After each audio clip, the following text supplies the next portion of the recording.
Hello, and welcome back to Conquering Finale. My name is Jason Lafredo, and we are continuing on with a special tools investigation. We're going to look at the next two tools today. We're looking at the Notehead Position Tool and the Note Shape Tool, which are somewhat related, which is why I kind of put them in the same video here. Now, these are the second and third tools here. This one here is the Notehead Position Tool, and you can kind of see a difference between the tools. The arrows are at the note head, not at the full note, and the Note Shape Tool looks like a little snowflake on the for the note head there. So we're going to talk about both of these. Let's start with the Notehead Position Tool. Now this tool is somewhat similar to the Note Position Tool in that it allows you to move something left or right. And when you click in a measure, this time instead of getting a single handle above each entry, you're only going to get handles on every single note head, and you're not going to get handles on rest. So in this case, I'm clicking in the piano part here, and it's kind of hard to see, but there are individual handles on each of these notes in each of these chords, so 12 handles in total. And it kind of works the same way. You just grab one of those handles and move it. And as you can see, all I'm moving is that individual note head. So, you can do a lot of intricate stuff with this, including, changing how the chords in this case are kind of set up on this stem. If you wanted to reverse the D and the C for some reason, you could just by doing something like that. Of course, that will, screw up your accidentals and everything. So not always recommended 100% of the time. We can clear these positions the same way as we do with the Note Position Tool. Just hit Delete or Clear, or right-click and choose Remove Manual Adjustment. All of that is pretty much the same.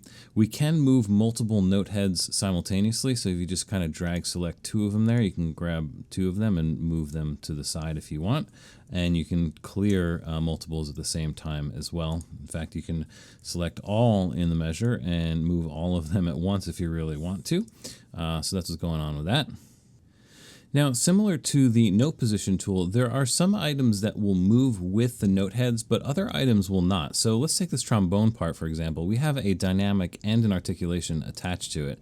But if I move the note head here on the trombone, the only thing that's going to move is the articulation. The dynamic is going to stay put. Now, there's sort of a technical reason for this. Certain elements get attached to the note head versus the note entry. The dynamic gets attached to the entire entry, which is why when you move with the Note Position Tool, which is actually the Entry Position Tool, it's also going to move that dynamic as well.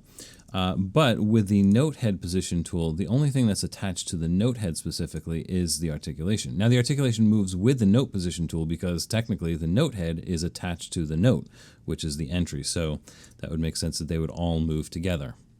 Some articulations are actually attached to the stem, though. So if I add this one here and try to move the note head, the staccato will move, but the stem articulation will not. So there's a lot of subtlety going on here with what's moving.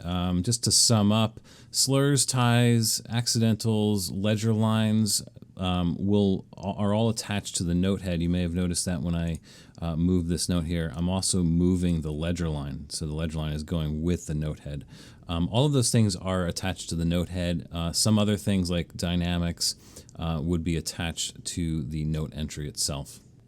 The note heads on rhythmic notation can also be adjusted, so I can go into this measure here and offset my rhythmic notation note head the same way you can offset the note in rhythmic notation. Again, you can't do that with slash notation or repeat style notations. Now, one thing that's unique to positioning note heads versus notes is that we can actually position them vertically.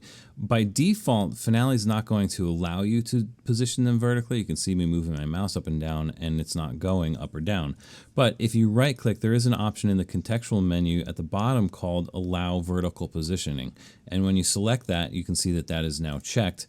And we can actually move that note head up and down. We can move it all over the place. So the amount of finite control that you have over these note heads with this tool is really kind of remarkable. Let me just zoom in here so you can kind of get a sense of this. It's really easy to just kind of very fine tune where that is. Delete to clear it. And you can, again, use the arrows if you want. So just if you want a little bit upwards, a little bit downwards, a little bit right, a little bit left, whatever you need to do. Now, More often than not, you're really not going to want to mess with this. The notes are designed, the note heads are designed to be put on the staff precisely where they should be, so you really shouldn't have to mess with this.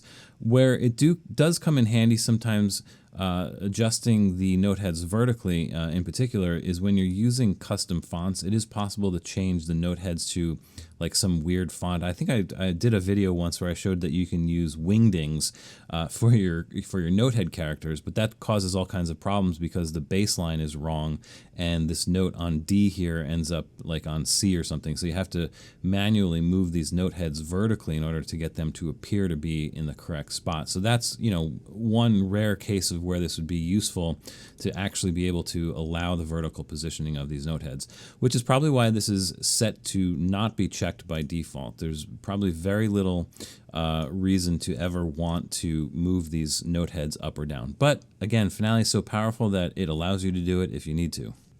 The one interesting thing about this, if you have allow vertical positioning checked, the shift key unfortunately does not constrain the dragging. As I'm holding shift, you can see that I can go in any direction. So that's one unfortunate thing about this. For some reason, the shift key does not constrain your dragging there. Now, another thing, I'm going to go into one of these handles here, and I'm going to right click, and I'm going to choose the edit option here. And this will pull up this Notehead settings dialog box. There's another way to get here. If you just select that handle and press return or enter, it will also take you to the same window, the Notehead settings. Now, what's interesting about this window is that this actually covers ground from this Notehead Position Tool and the Note Shape Tool, which is why I sort of combined these two tools into this video. The top half of it really has to do with the positioning. The bottom half has more to do with the note shape itself. So for some reason, it's combined into this one window, and this window is accessible through both of those subtools in the special tools. The top half here is where we can actually make some finite adjustments with values instead of dragging or nudging. We could actually put in a value of 0.05 here for the horizontal positioning, and we can watch that notehead go 0.05 to the right. Positive numbers will go right, negative numbers will go left. So negative 0.1, you see that go all the way to the left there. And of course the accidental will adjust with it as well. And you can see the vertical positioning is grayed out, unless you check the option here, allow vertical positioning. And then with that check, now you have access to change this one as well. So we could change that to 0.05, this one to negative 0.05 or something, and we can see that notehead go all the way off over there. Another option here is that we can actually resize the notehead itself from this window. So you can see that it says 100% by default, but if we click 75%, you can see that you can change the size of that notehead right there, and it will obviously be different than the ones around it, which can be handy. Interestingly, pressing delete will not reset that function. You can see that it's still at 75%, so you would have to go in here and make sure that you reset that to 100%. Now there is a tool in the utilities change that will resize notes, but when you use that resize notes here, let me just do it right here, utilities change note size, you're resizing the whole entry. You're not resizing the note heads. So if I do 75% here, what you're going to see is the rests, all the note heads, the flags, and also the things that are attached to it, like the articulations are actually 75% of original size. So what you're doing is you're resizing the entire entry. You're not resizing the single note head. Unfortunately, in the utilities change, there is no resize note heads. There is a note heads, a change note heads things here, but this has to do with the character of the note heads, which is also relevant to the note shape tool, which we're going to talk about in a second. But there is no way to actually resize the note heads as opposed to the note entries themselves. However, in that JW Change plugin, which I'll go to right here, JW Change, there is a section for noteheads, and there is an option for resize. So with this option, we can actually resize the noteheads. And what's really cool about this is that we can use the filters. I know what I want to show you an example over here. In my vocal part, you can see what I've done is I've actually just written like a little optional melody, a third above the actual melody. So what's really handy about this plugin is that you can select those measures, go to JW Change, and choose Resize Note Heads. And what I'm going to do is choose where it says Note Heads. I don't want to change them all. I just want to change the top note heads, and click Apply. And you can see that I've just changed only the top note heads in this entire selection to 75%. So now you can see you've set up a sort of alternate vocal line for your vocalist here, which is kind of handy. Otherwise, doing this with the special tools would require you to go through every single one of these notes and click return and choose 75. Now you can do them sort of at least one measure at a time if you kind of select each one, shift select, shift select, shift select, shift select, shift select, and then press return. You can actually change all of those ones you've selected back to 100%. I lied, that will only affect the first one, so there you go. So that just proves my point that the JW Change plugin is really the way to go for changing many note heads, at least the size of it, all at once.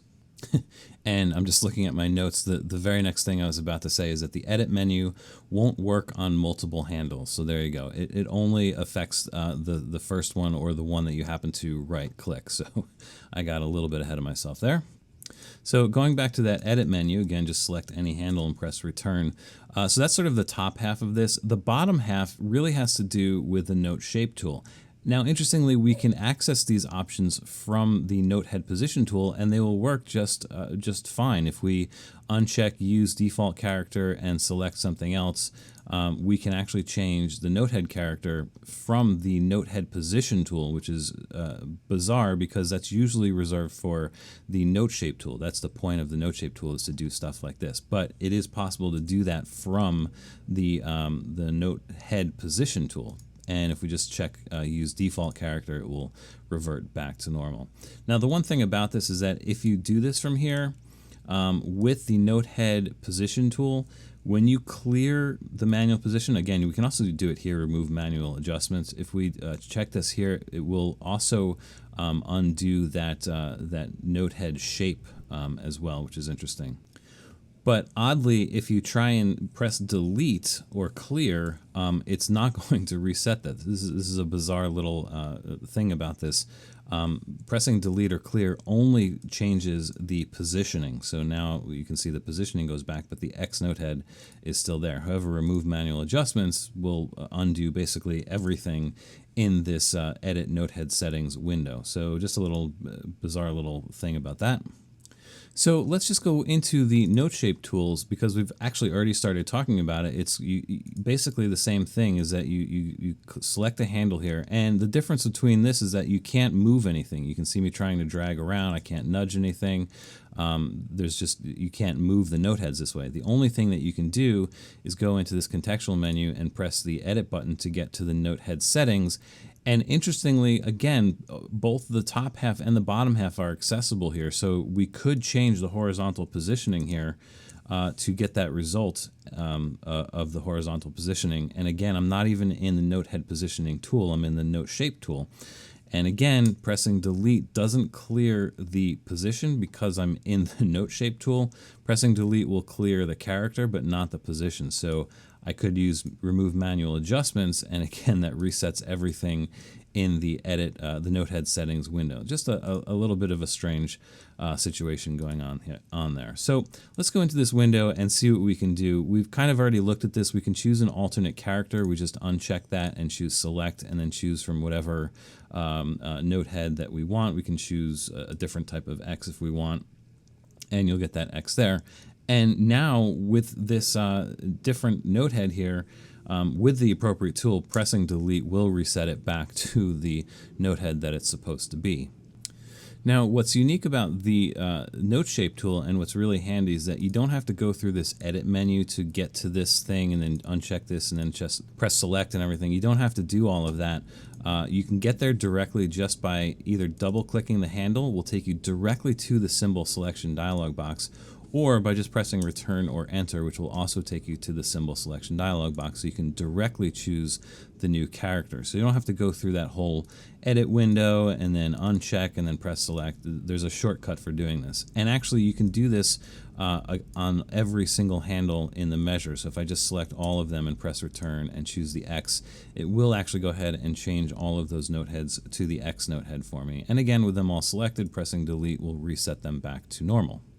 What you really can't do by doing that, by going directly to the symbol selection dialog box, is change the font, which is the other functionality here in this window. The last one, which is in the middle here, using the default Notehead font, you can uncheck that to actually choose a different music font altogether. So I can click here and bring my window over to the right screen here, and instead of Finale Maestro, we can choose, let's say, Finale Jazz. That will look definitely different, and we don't have to use a different character. We could use a default character from the non-default Notehead font, so we're just change the font for just this one character. And after a redraw, so now this is kind of hard to tell because the Noteheads are kind of not all that different sometimes. So this Notehead is actually the Jazz font Notehead. And actually, if I click return, you're now getting into the symbol selection dialog box for the Finale Jazz font, not the Finale Maestro font. So you are confirming that you are actually using the Finale Jazz font. And again, pressing delete will return it back to normal, but it only returns the character back to normal. It does not return the font back to normal. So if you had changed the font for some reason and you want to go back, you do have to go into this edit menu and choose the use default Notehead font to get that back to the regular music font that you have there. So this is really pretty powerful. As I mentioned before, you can do some crazy stuff with this. If you choose, you can choose whatever font you want. You don't have to choose a music font. You can choose some random text font here, and most likely you'll get a random character, but you'd have to go into the symbol selection dialog box and just choose whatever you need to choose and get some random thing that you want there. And, again, you could use any font that you want, any character from any font that you want. The possibilities are endless. Not necessarily always useful, but endless. And then we can just double check both of these options to get everything back to normal. Now, as I alluded to before, I think I actually just showed you this, there is a mass change function that makes this a lot easier if you need to do a bunch of notes, a bunch of Noteheads all at the same time. Just select the whole selection, utilities, change, Noteheads, and this is built specifically for the purpose of just changing the character of the Noteheads. You can't change the font of the Noteheads here. You can only change the characters. And there's sort of a find and a change to category here, so you can find specific Noteheads if you only want to change the filled quarter Noteheads or just the half Noteheads. Or specifics Noteheads. You can select which one you want to choose, or X Noteheads, or whatever you want to do, or just all Noteheads, and then change it to a bunch of different things. There's some preset options here, X Noteheads, or you can choose a selected Noteheads and choose your special Notehead from there. But one of the more common things to do is just choose all Noteheads, change to X Noteheads, and click OK, and you can see in one fell swoop I've just changed all of this to X Noteheads, which is obviously much faster than doing this one measure at a time. But the special tools tool here is definitely great if you have one Notehead that you want to just change to an X Notehead. You just want that one. This is a great way to do it. If you just need to do one of them. Now, JW Change does also have a change Notehead character option to it. So let's go in here and check this out. JW Change. Noteheads, we talked about resize, we talked about horizontal position, or we didn't talk about horizontal position. We talked about horizontal position with the note entries in the last video. The horizontal position and the vertical position and the clear position will work the same way in the JW change as it will for the note entries horizontal position and clear position. So that's also available too. You can change, change the horizontal or vertical positions by number by doing this, across a large selection. You can use the filters and everything, but we can also change the shape by choosing shape down here, and you can see that there's X Notehead, small slash, there's a whole bunch of different options. Now, I do have to warn you, if you're using version 27.0, this will not work. In fact, if I apply this, you're going to see something horrible happen. You're going to see the wrong characters chosen for that X Notehead. The reason is that the JW plugins have not been updated to apply to the Smufel fonts yet. The JW Change plugin will work perfectly well for any non-Smufel version 27 file, or any file basically previous to version 27. I have hope that the JW plugins will be updated soon for version 27 in the Smufel fonts, but currently, as of today, the JW plugin change for this particular instance is not updated. It's not supporting the Smoofle fonts yet, but hopefully soon enough it will be. And so yes, that's all really there is to the Notehead position and the Note shape tool. When I was preparing this, I was kind of wondering why these two tools couldn't have been the same tool. I guess I understand a little bit. I mean, there's a little bit of a different functionality, particularly with the clearing. You know, with the Notehead position tool, you can clear just a position without clearing the shape, and vice versa with the shape. You can you know, reset the shape without changing the position. So I guess I understand why they should be two different tools, but it's almost like they could have been the same tool. But anyway, that's just the way it is. We have two tools, and now you know everything there is to know about the tool. All right, so there you go. So that covers notes, Noteheads, and all that stuff. The next thing we're going to start dealing with is the accidental tool. So that will be the next lesson coming up. So I look forward to that. Once again, thanks for watching. I really appreciate it. As always, don't forget to subscribe, and I will see you soon on the next video.